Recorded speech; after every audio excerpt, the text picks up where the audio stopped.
পরমাণু কর্মসূচি ইস্যুতে তেহরান পরিপূর্ণভাবে সহযোগিতা করতে ব্যর্থ হয়েছে এমন অভিযোগ তুলে গেল বৃহস্পতিবার ইরানের বিরুদ্ধে নিন্দা প্রস্তাব গৃহীত হয়। আন্তর্জাতিক আণবিক শক্তি সংস্থা বা IAEA এর ৩৫ দেশের গভর্নর বোর্ডে ওই প্রস্তাবটি উত্থাপন করে ফ্রান্স, জার্মানি, যুক্তরাজ্য ও যুক্তরাষ্ট্র।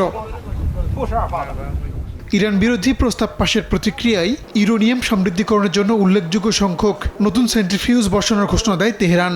ইরানের পরমাণু শক্তি সংস্থা আরও জানায়, দেশের ক্রমবর্ধমান চাহিদা অনুসারে জাতীয় স্বার্থ রক্ষা এবং শান্তিপূর্ণ পারমাণবিক শিল্পকে আরও বিকাশের জন্য প্রতিশোধমূলক ব্যবস্থা নেওয়া হবে।